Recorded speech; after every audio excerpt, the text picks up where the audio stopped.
ನಮಸ್ಕಾರ ಎಲ್ರಿಗೂ. ನಾನು ಧನುಷ್ ಅಂತ ಹೇಳಿ. ನಾನು 2019 BCom pass out from evening college. Currently ನಾನೀಗ KPMG ಬ್ಯಾಂಗ್ಳೂರಲ್ಲಿ ವರ್ಕ್ ಮಾಡ್ತಿದ್ದೀನಿ. ಎಲ್ರಿಗೂ ನಮಸ್ಕಾರ. ನನ್ನ ಹೆಸರು ಕಿರಣ್ ಅಂತ ಹೇಳಿ. ನಾನು 2019 pass out evening college BCom ಮುಗಿಸಿದ್ದು.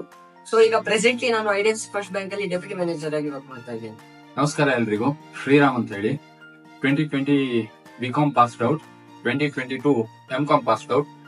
Presently ನಾನು PP6 ಅಂತ ಹೇಳಿ ಒಂದು ಸರ್ವಿಸ್ ಸೆಂಟರ್ ಅಲ್ಲಿ ವರ್ಕ್ ಮಾಡ್ತಾ ಇದ್ದೇನೆ. 2019 ಬ್ಯಾಚ್ ಅಲ್ಲಿ ನಾನು ಕಲ್ಚರಲ್ ಸೆಕ್ರೆಟರಿ ಆಗಿ ವರ್ಕ್ ಮಾಡ್ತಿದ್ದೆ ಕಾಲೇಜಲ್ಲಿ.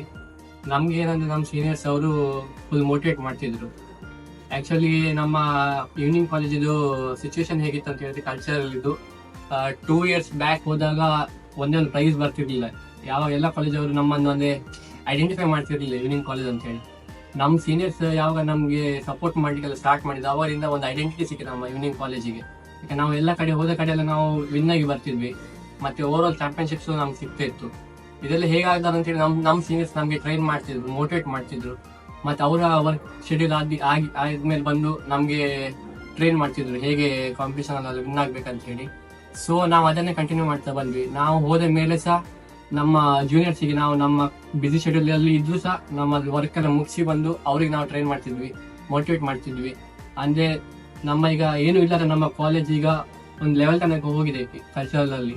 ಸೊ ನಮ್ಗೇನಂದ್ರೆ ಆ ಪೊಸಿಷನ್ ಅಲ್ಲೇ ಇರ್ಬೇಕಂತ ಹೇಳಿ ಅವರಿಗೆ ಒಳ್ಳೆ ಟ್ರೈನಿಂಗ್ ಎಲ್ಲ ಕೊಡ್ತಿದ್ವಿ. ಹೊಸೊಬ್ರು ಬಂದ ಕೂಡಲೇ ನಾವು ಅವ್ರನ್ನ ಸೀನಿಯರ್ಸ್ ಮತ್ತೆ ಜೂನಿಯರ್ಸ್ ಅನ್ನು ಭೇದ ಭಾವದಲ್ಲಿ ನಾವು ನೋಡುದಿಲ್ಲ. ಅವ್ರ ಹತ್ರ ಏನಾದ್ರು ಹೊಸತ್ತು ಕ್ರಿಯೇಟಿವಿಟಿ ಇರ್ತದೆ ಅಂತ ಹೇಳಿ ಅವರ ಹತ್ರ ಏನ್ ಕ್ರಿಯೇಟಿವಿಟಿ ಉಂಟು ಅದನ್ನ ನಾವು ಕಲಿಲಿಕ್ಕೆ ನಾವು ಸಹ ಇಂಪ್ಲಿಮೆಂಟ್ ಮಾಡ್ಕೊಡ್ತೀವಿ. ಕಾಲೇಜಲ್ಲಿ ಕಲ್ಚರಲ್ ಟೀಮಿಗೆ ಪಾರ್ಟಿಸಿಪೆಂಟ್ ಅಂತ ಮಾತ್ರ ಅಲ್ಲ, ಅದರ ಹಿಂದೆ ತುಂಬಾ ಜನ ವರ್ಕ್ ಮಾಡ್ತಾರೆ. ಫಾರ್ ಎಕ್ಸಾಂಪಲ್ ಕರ್ಕೊಂಡು ಹೋಗ್ಲಿಕ್ಕೆ ಅಥವಾ ಕರ್ಕೊಂಡು ಬರ್ಲಿಕ್ಕೆ ಆಗಿರ್ಬೋದು, ಅಥವಾ ಪ್ರಾಪರ್ಟೀಸಿಗೆ ಇನ್ನಿತರ ವರ್ಕ್ ಏನುಂಟು ಅದನ್ನ ನೋಡ್ಕೊಳ್ಳಿಕ್ಕೆ ಕಾಲೇಜಲ್ಲಿ ಒಂದು ಇಬ್ರು ಬೇಕಂತ ಇರ್ತದೆ. ಅದನ್ನ ನಾವು ಮೈನ್ ಆಗಿ ಇನಿಷಿಯೇಟಿವ್ ಆಗಿ ನಾವು ತಗೊಳ್ತಿದ್ವಿ. ಧನುಷ್ ಹೇಳಿದ ಹಾಗೆ ಸೀನಿಯರ್ಸ್ ಇಂದ ನಮ್ಗೆ ಒಳ್ಳೆ ಸಪೋರ್ಟಿವ್ ಸಿಕ್ತಿತ್ತು. ಖಾಲಿ ಸೀನಿಯರ್ಸ್ ಇಂದ ಸಪೋರ್ಟಿವ್ ಸಿಕ್ಕಿದ್ರೆ ನಮ್ಗೆ ಸಾಕಾಗ್ತಿರ್ಲಿಲ್ಲ.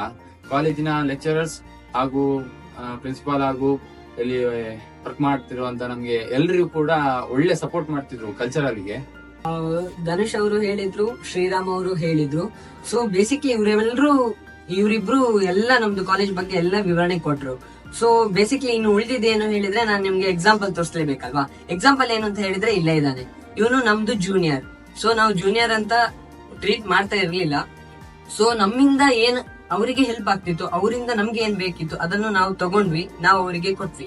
ಸೊ ಅದು ಟ್ರೆಂಡ್ ಕ್ರಿಯೇಟ್ ಆಗ್ತಾಲೇ ಬಂತು. ಈವ್ನಿಂಗ್ ಕಾಲೇಜ್ ಈಗ ಯಾವ ಸ್ಥಾನದಲ್ಲಿ ಉಂಟು ಹೇಳಿದ್ರೆ, ಯಾವ್ದಾದ್ರು ಒಂದು ಫೆಸ್ಟ್ ಅಲ್ಲಿ ಈವ್ನಿಂಗ್ ಕಾಲೇಜ್ ಬರ್ತದೆ ಅಂತ ಹೇಳಿದ ಕೂಡಲೇ ಅವ್ರು ಸ್ವಲ್ಪ ಹೆದರ್ತಾರೆ.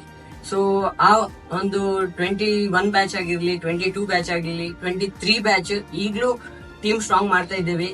ಸೊ ಹಾಗಾಗಿ ಆ ಮಕ್ಕಳೆಲ್ಲ ನಮ್ದು ಜೂನಿಯರ್ಸ್ ನಮ್ಮನ್ನ ಕರೀತಾರೆ, ಪ್ರೀತಿಯಿಂದ ಕರೀತಾರೆ, ಅಣ್ಣ ಬಂದ್ ಹೆಲ್ಪ್ ಮಾಡಿ ಅಂತ. ಸೊ ಅವಾಗ ನಮ್ಗೆ ಎಷ್ಟು ಕೆಲಸ ಇದ್ರು, ಎಷ್ಟು ಬಿಸಿ ಶೆಡ್ಯೂಲ್ ಇದ್ರು, ನಾವು ಫ್ರೀ ಮಾಡ್ಕೊಂಡು ಬಂದು ಹೇಳಿ ಕೊಡ್ಬೇಕು ಅಂತ ಒಂದು ನಮ್ಗೆ ಮನ್ಸಾಗ್ತದೆ. ನಮ್ಗೆ ಮನ್ಸಾಗೋದು ಮಾತ್ರ ಅಲ್ಲ, ಅದರಿಂದ ನಮ್ಗೆ ಮೈಂಡ್ ರಿಲೀಫ್ ಕೂಡ ಆಗುತ್ತೆ. ನಿಜ ಹೇಳ್ಬೇಕು ಅಂತ ಹೇಳಿದ್ರೆ, ಈವ್ನಿಂಗ್ ಕಾಲೇಜಿಂದ ನಮ್ಗೆ ಒಂದು ಹೊಸ ನೇಮ್ ಕ್ರಿಯೇಟ್ ಆಗಿದೆ. ಬಿಕಾಸ್ ಯಾಕೆ ಅಂತ ಹೇಳಿದ್ರೆ, ಹೊರಗಡೆ ಹೋಗಿ ಕಿರಣ್ ಯಾವ ಕಾಲೇಜಲ್ಲಿ ಕಲ್ತಿದೆ ಹೇಳಿದ್ರೆ ನಾ ಹೆಮ್ಮೆಯಿಂದ ಈವ್ನಿಂಗ್ ಕಾಲೇಜ್ ಹೇಳ್ತೇನೆ. ಆಗ ಅವರು ಹೇಳ್ತಾರೆ, ಈವ್ನಿಂಗ್ ಕಾಲೇಜಲ್ಲಿ ಮಾರೆ ಭಯಂಕರ ಕಾಲೇಜ್ ಮಾರೆ, ನೀವು ಬಂದ್ರೆ ನಮ್ಗೆ ಸ್ವಲ್ಪ ಹೆದರಿಕೆ ಆಗ್ತದೆ. ಸೊ ಒಂದು ಬ್ರ್ಯಾಂಡ್ ನಾವು ಕ್ರಿಯೇಟ್ ಮಾಡಿ ಆಗಿದೆ. ಸೊ ಆ ಬ್ರ್ಯಾಂಡ್ ಅನ್ನು ಈಗ ಎಲ್ಲ ಜೂನಿಯರ್ಸ್ ಕ್ರಿಯೇಟ್ ಮಾಡ್ತಾ ಇದ್ದಾರೆ. ಸೊ ನಾನ್ ನಿಮ್ಗೆ ಹೇಳಿದಾಗೆ ಎಕ್ಸಾಂಪಲ್ ಹೇಳಿದೆ ಅಲ್ವಾ, ಶ್ರೀರಾಮ್ ಇವ್ ನಮ್ದು ಜೂನಿಯರ್ ಆಗಿದ್ದ. ಸೊ ಬಹಳಷ್ಟು ಅಂದ್ರೆ ಅವನನ್ನು ನಾವು 2 ವರ್ಷ ನೋಡಿದ್ದೇವೆ. 2 ವರ್ಷದಲ್ಲಿ ಫಸ್ಟ್ ವರ್ಷ ಬಂದು ಹೋಗ್ತಾ ಇದ್ದ, ಬಟ್ 2ನೇ ವರ್ಷದಲ್ಲಿ ತುಂಬಾ ಕಲ್ತ ನಮ್ಮಿಂದ. ಅದನ್ನ ಇನಿಷಿಯೇಟಿವ್ ತಗೊಂಡ, ಕರ್ಕೊಂಡು ಬರೆದು ಹೋಗುವ ಎಲ್ಲ ವಿಚಾರವನ್ನು ನಾವು ನೋಡ್ಕೊಳ್ತಿದ್ದ. ಅದು ಮಾತ್ರ ಅಲ್ಲ, ಸೆಕೆಂಡ್ ಇಯರ್ ಅಲ್ಲಿ ಅಷ್ಟೇ ಮಾಡಿದ್ದು, ನಾವು ಬಿಟ್ಟು ಹೋದ್ಮೇಲೆ 3rd ಇಯರ್ ಅಲ್ಲಿ ಪರ್ಫಾರ್ಮ್ ಕೂಡ ಮಾಡಿದ್ದಾನೆ ಸ್ಟೇಜ್ ಅಲ್ಲಿ. ಸೊ ಅದನ್ನು ಕೇಳುವಾಗ ನಾವು ಬಹಳಷ್ಟು ಹೆಮ್ಮೆಯಿಂದ ಕೆಲವು ಫೆಸ್ಟ್ ಗೆ ನೋಡ್ಲಿಕ್ಕೆ ಹೋದದ್ದುಂಟು. ಅವ್ರ್ಕೊಂಡಿದ್ದು ಯಾಕೋಸ್ಕರ, ಕೆಲವು ಪರ್ಸನ್ ನಾವು ನೋಡಿರ್ತೀವಿ ಅವರು ಹೇಗಿರ್ತಾರಂತ. ಸೊ ಅವ್ರು ಪರ್ಫಾರ್ಮ್ ಮಾಡೋದನ್ನ ನೋಡ್ಲಿಕ್ಕೆ ನಾವು ಚಂದ. ಸೊ ಹಾಗಾಗಿ ಈವ್ನಿಂಗ್ ಕಾಲೇಜ್ ಒಂದು ಬ್ರ್ಯಾಂಡ್ ಆಗಿದೆ. ಸೊ ನಮ್ಮ ಆಸೆ ಇಷ್ಟೇ, ಇನ್ನು ಬರುವ ಅಪ್ಕಮಿಂಗ್ ಬ್ಯಾಚಸ್ ಗಳೆಲ್ಲ ಇನ್ನಷ್ಟು ಸ್ಟ್ರಾಂಗ್ ಆಗಿ ಏನ್ ಹೆಲ್ಪ್ ಬೇಕಿದ್ರು ನಾವು ಎನಿ ಟೈಮ್ ನಿಮ್ಗೆ ಸಪೋರ್ಟ್ ಮಾಡ್ಲಿಕ್ಕೆ ರೆಡಿ ಇದ್ದೇವೆ. ಎನಿ ಟೈಮ್ ಏನು ಮುತುವರ್ಜಿ ಇಲ್ಲದೆ ನಮ್ಗೆ ಫೋನ್ ಮಾಡಿ, ನಾವು ಯಾವಾಗ್ಲೂ ನಿಮ್ಮ ಹೆಲ್ಪ್ ಗೆ ಇರ್ತೇವೆ ಅಂತ ಹೇಳ್ತಾ ನಮ್ಮ ಮಾತನ್ನು ಮುಗಿಸ್ತಿದ್ದೇವೆ. ಧನ್ಯವಾದಗಳು. ಧನ್ಯವಾದ. Thank you.